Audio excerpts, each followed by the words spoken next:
그래서요, 우리는 이렇게 생각하면 돼요. 자, 우리는 부모님들이 우리 집도 정말 좋은 학습이 일어나는 학교이길 기대하시는 것 같아요. 우리 집은요, 정말 행복한 마음 학교라고 생각하시면 좋아요. 네, 그렇게 학교를 집에도 만들고 싶으시면 정말 행복한 마음 학교를 만드는 겁니다.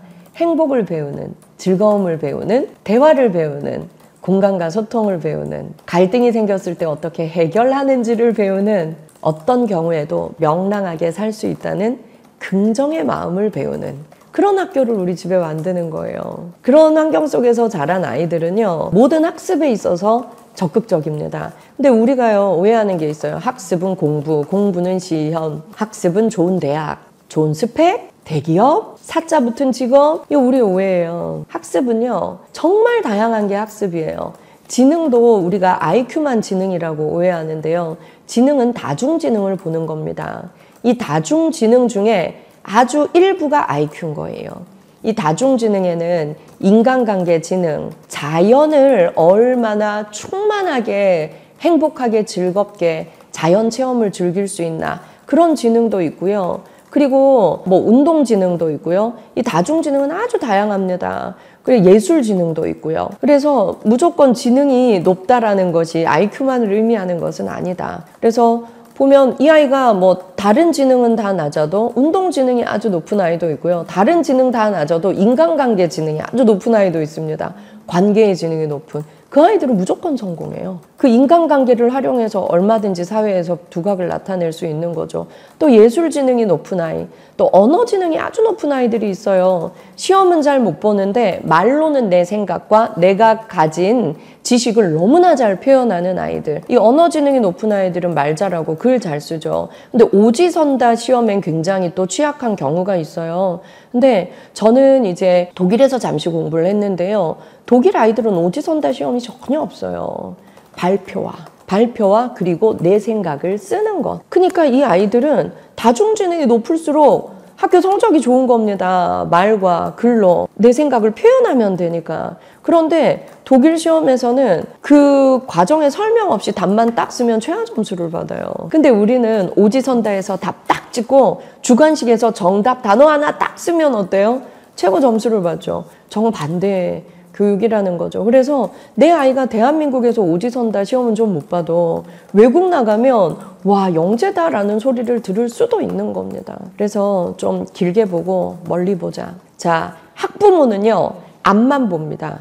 그런데요, 부모는요, 멀리 봅니다. 그래서 우리가 학부모 될 것이 아니라 내 아이에 대해서 멀리 보는 진짜 좋은 행복한 부모가 되면 이 아이는 내가 학습도 여러 가지 학습이 있을 수 있잖아요. 뭐 예술학습, 미술학습, 음악학습, 체육학습, 다양한 학습이 있어요. 예, 근데 저는 학교에서 배우는 건 다 싫어요. 그런데요, 선생님, 저는요, 여행 다니면서 그 여행지에서 제가 느낀 걸 글로 쓰고 또 그 여행지에 대해서 얼마나 좋은지 충분히 표현하는, 저는 여행 유튜버가 돼서 계속 책 쓰고 싶어요. 이런 청소년도 있어요. 그래서 제가 하나 찍어와 봐라 이랬어요. 하나 찍어와 봐라.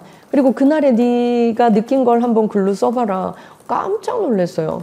그래서 제가 유튜브 막 알려주고 있어요. 계정을 만드는 법부터, 그리고 네가 이것도 공부를 많이 해야 잘 운영할 수 있다. 그래서 지금은 너가 준비 기간으로 하고 수능이 끝난 그날부터 마음껏 너가 너의 계정을 운영하려면 지금은 공부의 기간으로 삼자. 그래서 제가 하나하나 가르쳐 주니까 얘가 너무 재밌어 하는 거예요. 뭔가에 흥미를 느끼고 도전할 수 있는 아이가 되면 내가 하는 학교 공부에도 관심이 생길 수 있다는 겁니다. 네. 그럼 제가 얘한테 제안한 게 우리 수능 끝나면 마음껏 하자. 그럼 제가 수능 망하면 우리 부모님 당연히 못하게 할걸요? 야, 그러면 어느 정도 대학을 가면 부모님이 그래, 네가 하고 싶은 거 이제 해봐 라고 하겠니? 라고 했더니 그래도 서울 시내 4년제 대학 아무 데나 가도 우리 부모님은 네가 원하는 거 다 하게 해줄게 하실 분이래요.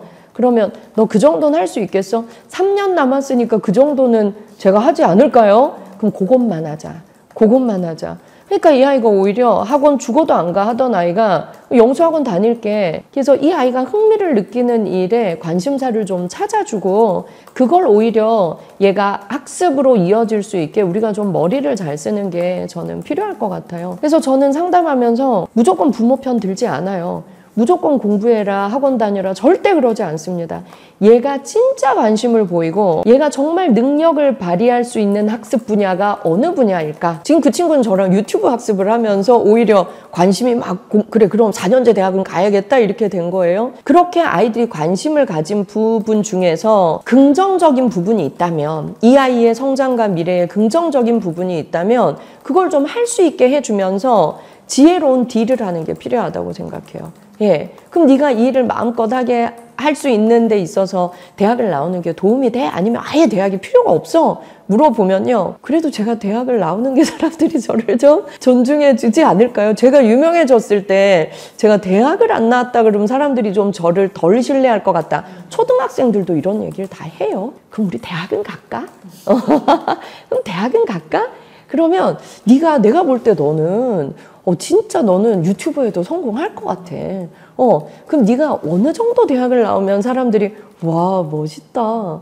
그래 저 사람은 대학도 나오고 자기가 하고 싶은 것도 하고 꿈도 이루고 잘 살고 있네 하려면 어느 정도 나오고 싶니를 물어봐요.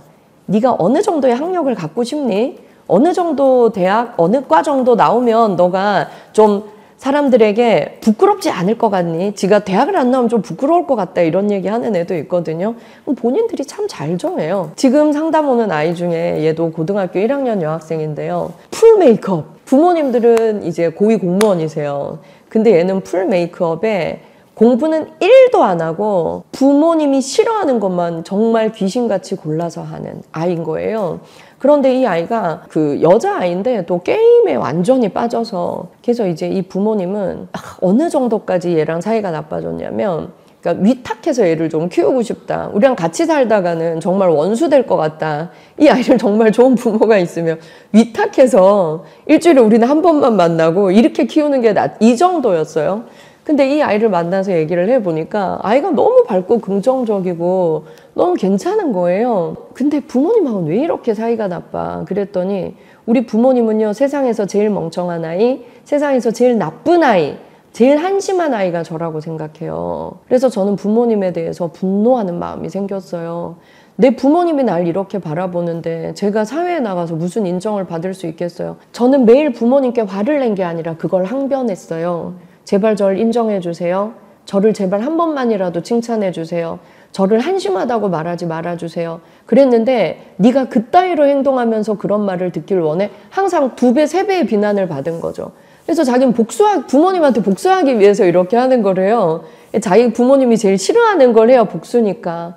부모님은 또 이제 이 아이에 대한 복수로 이 아이에 대해서 얘가 제일 필요로 하는 것들을 이제 끊어버리는 복수를 또 하시는 거죠. 그래서 이 아이한테 제가 그랬어요. 네가 정말 원하는 걸 말해봐. 네가 정말 원하는 걸 말해봐. 그래서 본인이 원하는 걸 20개를 쓰라고 했어요. 본인이 원하는 20개를 쓰는데 정말 긍정적인 것들이었어요. 그리고 자기는 게임 시나리오 작가가 되고 싶다고 하더라고요.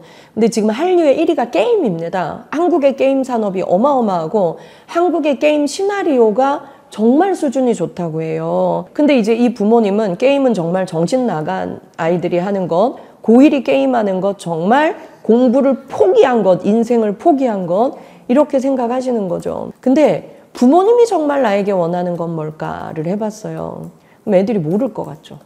알아요. 부모님이 정말 원하는 건, 이 아이가 정말 쓰기 싫어했지만 이 아이가 제가 잘 되기를요. 그리고 제가 좋은 대학 가기를요. 그리고 제가 사람들한테 인정받기를요. 다 알아요. 그래, 맞아. 이게 부모님도 너에게 원하는 거야.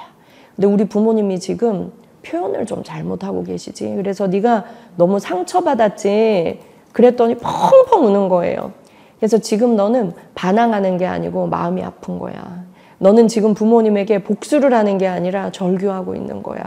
근데 부모님이 그걸 몰라주셔서 너무 마음이 아프다, 그치? 이러니까 얼마나 펑펑 운지 몰라요. 그래서 제가 여기서 같이 부모님께 편지 쓰기를 했거든요. 제 마음은 이래서 속상해요, 섭섭해요. 서술어를 속상해요, 섭섭해요만 쓸 수 있어. 제가 그랬어요. 속상해요, 섭섭해요만 쓸 수 있어. 어떤 비난의 말도 할 수 없어. 그리고 저는 이런 걸 원해요. 그래서 엄마 아빠도 저에게 이렇게 좀 해주세요.